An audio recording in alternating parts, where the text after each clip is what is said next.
Hello, everybody. Welcome back. Today we're going to be starting a new unit, Unit 2. So let's get started. So as you all come to know my videos, you'll know that I always start with a little factoid. And I just think this one is fascinating that Alaska is so large that it actually extends into the Eastern Hemisphere, which is just amazing. So Unit 2 is all about structure of compounds and the properties that those structures lead to. And we're going to start with Unit 2.1 today, which is all about what are the different types of bonds. And the first thing that is important to understand is that a chemical bond is not something that is physical. It's not something that you can actually touch. It is simply a force that holds atoms together and makes them function as a unit. And there are, of course, different types of chemical bonds out there, the different types of compounds, ionic being the first one, and I'm sure you all remember back from Chem 1 that an ionic compound involves a metal and a non-metal. Metals, of course, tend to lose electrons to gain what's called the NGEC, that noble gas configuration, that stable octet. Metals tend to lose electrons to achieve that. Nonmetals tend to gain electrons to achieve that stable octet. They form anions. So cation, anion, that would be an ionic compound. There is a full transfer of electrons. Whereas a covalent compound, of course, is between two nonmetals, and there is not a transfer of electrons. In order to achieve that stable octet of electrons, atoms will share their electrons. So let's talk about ionic bonding in a little bit more detail. The attraction between a positively charged cation and a negatively charged anion is called an electrostatic attraction. So that term, electrostatic attraction, is just a fancy way of saying opposites attract. So an ionic bond, again, is formed when you have a metal that tends to lose electrons. And if you remember back from Unit 1, metals tend to lose electrons because they have lower ionization energies. It's relatively easy to take electrons away from a metal, whereas nonmetals tend to more easily gain electrons, and that's because they have high electron affinity. They attract electrons to themselves relatively easily. So that is what comprises an ionic bond. And where do those electrons go that are lost by the metal? They are moved over to the nonmetal. It is a full transfer of electrons in an ionic bond. Whereas in a covalent bond, the electrons are not transferred, they are simply shared. And there's some forces going on there. In an ionic bond, of course, we have that electrostatic attraction between something positive and negative. In a covalent bond, there's a couple of different forces at play here. First of all, the electrons of each atom will be attracted to the nucleus of the other. And that should make sense to you because electrons are negatively charged.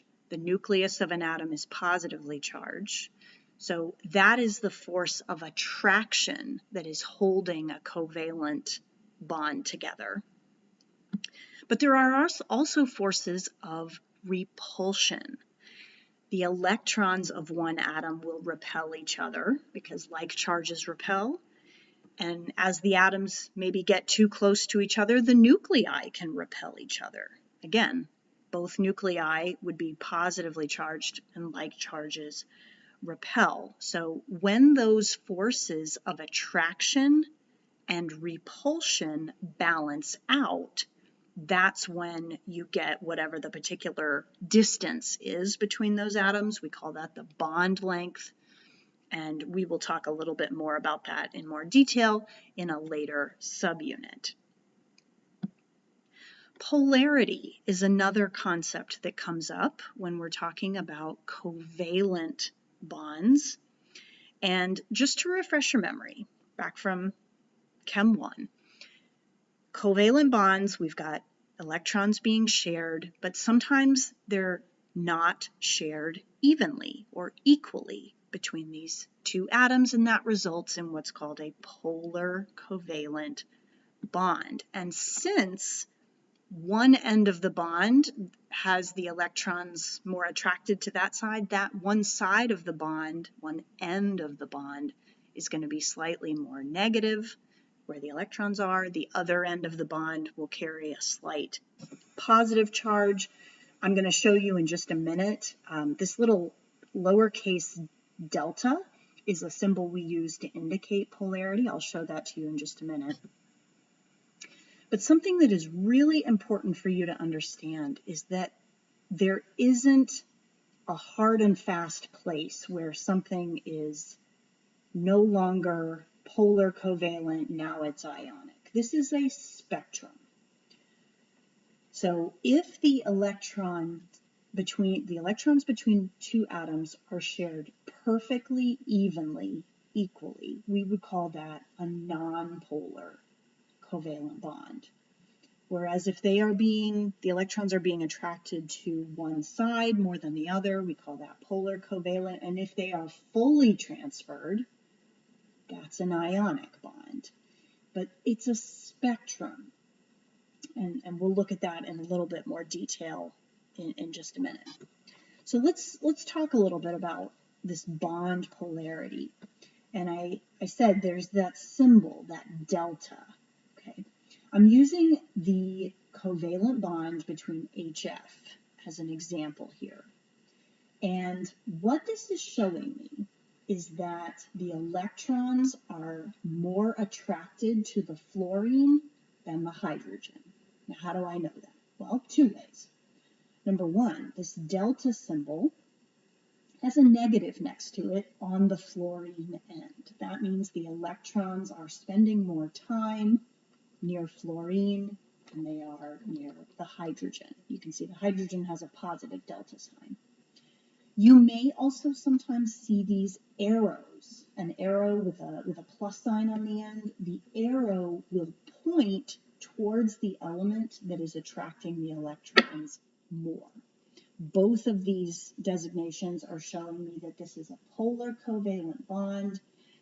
There is a term right here that you may see, a dipole moment. Is just a fancy way to say this is polar. This bond is experiencing a dipole moment. The electrons are not being shared equally. And how do we know this? What determines which element attracts electrons more than the other? To refresh your memory, we talked about this back in Unit 1. It's based on the concept of electronegativity. So let's refresh our memory on what that means. Electronegativity is the ability of an atom within a molecule, not just by itself, but within a molecule, to attract shared electrons to itself. And every element has its own unique electronegativity value. They're called Pauling values. You all do not need to memorize those. If you ever need them, they would be given to you. But let's refresh our memory on the trend off the periodic table for electronegativity. Remember that the upper right-hand corner is where elements with the highest electronegativities are. Now, of course, we ignore the noble gases when we're talking about electronegativity because they don't tend to bond with other atoms. So we're just going to ignore those. And if you're looking at your periodic table, guys, that means that fluorine in the upper right-hand corner is the most electronegative element. francium would be the least electronegative.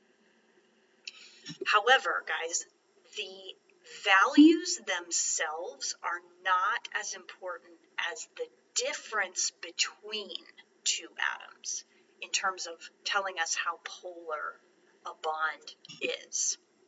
Okay, so here's the thing. Okay, let me say again, this is a spectrum. It is not a hard and fast number. Okay.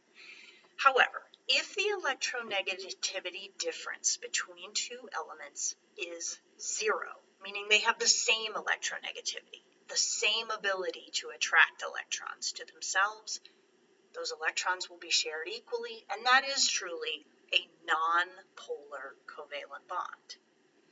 However, if the difference in electronegativity starts climbing above 0, and the electrons start sort of leaning to one side in that bond, now it's polar covalent. And if they're not leaning at all, the electronegativity difference is so great that they are not even leaning to one side. It's a full transfer. That is ionic. But again, guys, this is a spectrum. There is no hard and fast number that I'm going to give you that says, well, now it's not polar covalent anymore. Now it's ionic. We talk about covalent and ionic character. The larger the difference in electronegativity, the greater the ionic character is, the less covalent character. Now, if you are at all concerned about, like, well, how am I going to know if a bond is covalent or ionic, come back to simple basics from Chem 1, guys. If the two elements involved are a metal and a nonmetal, it's ionic. If it's nonmetal, it's covalent. And in general, if it's two different nonmetals, it's probably polar covalent. Okay, like hydrogen and fluorine.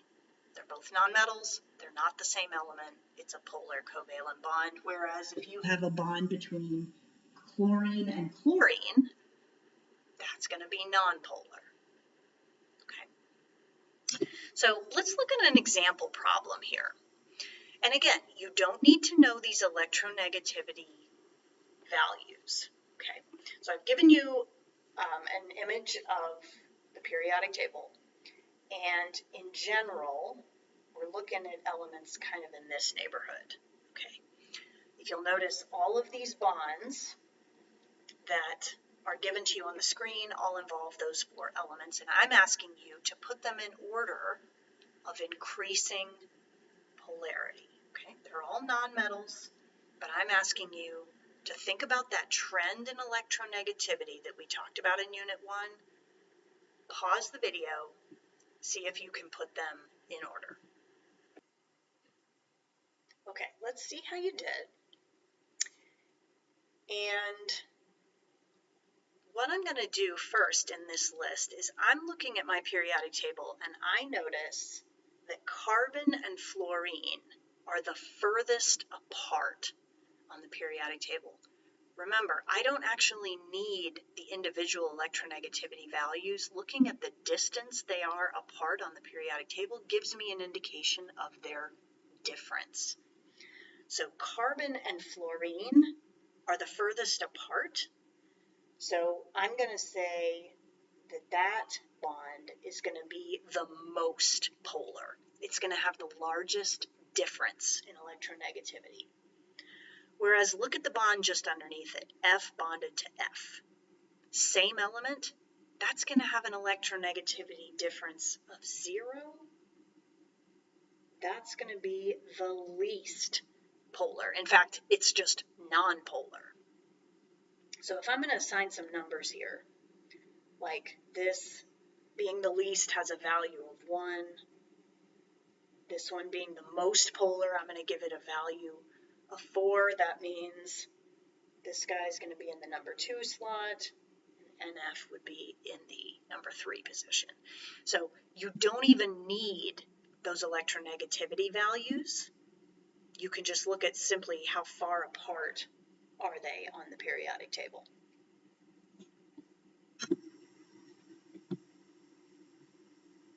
Okay, let's look at another problem. It says a student claims that F2 is more polar than H2 because fluorine has a higher electronegativity than hydrogen, and you're given a table with those values. Do you agree with this claim? Explain why or why not. So pause the video, see if you can rationalize your way through this one. Okay, so the AP exam loves these questions where they make a claim and they ask you to agree or disagree. Please make sure that you actually answer the question of whether you agree or not. And I'm hoping that you said that you disagree with the claim. Okay, so let's talk about why that is. Okay, it is true. Fluorine does have a higher electronegativity value than hydrogen. However, guys, remember, it's not the actual value, it's the difference between the two atoms involved in the bond, and both of these molecules, F2 and H2, have an electronegativity difference of 0, which means both of these bonds are non-polar bonds. So make sure that when you're given these claim questions that you actually answer whether you agree or disagree, and then back it up. So we have just one more slide, one final type of bonding to talk about. So we've talked about ionic, covalent.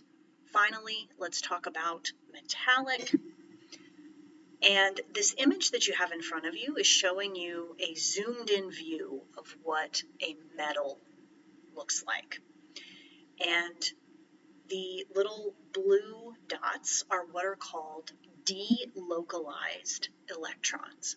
Metals have electrons flowing through them like water. And sometimes you'll see this term, a sea of electrons. The metal atoms let their electrons just sort of roam free. Okay, and the reason you see plus charges in those little pink circles is because when a metal atom loses its electrons, it turns into a cation.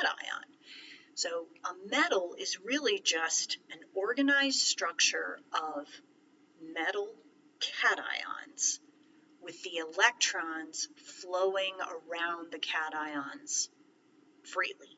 And this is what causes metals to be such excellent conductors of heat and electricity, because you need flowing charged particles in order to conduct, and metals have that. So any metal off the periodic table is going to have an image very similar to this one. So that concludes Unit 2.1 on the different types of bonds out there. I hope you guys have learned a little something, and I look forward to seeing you next time.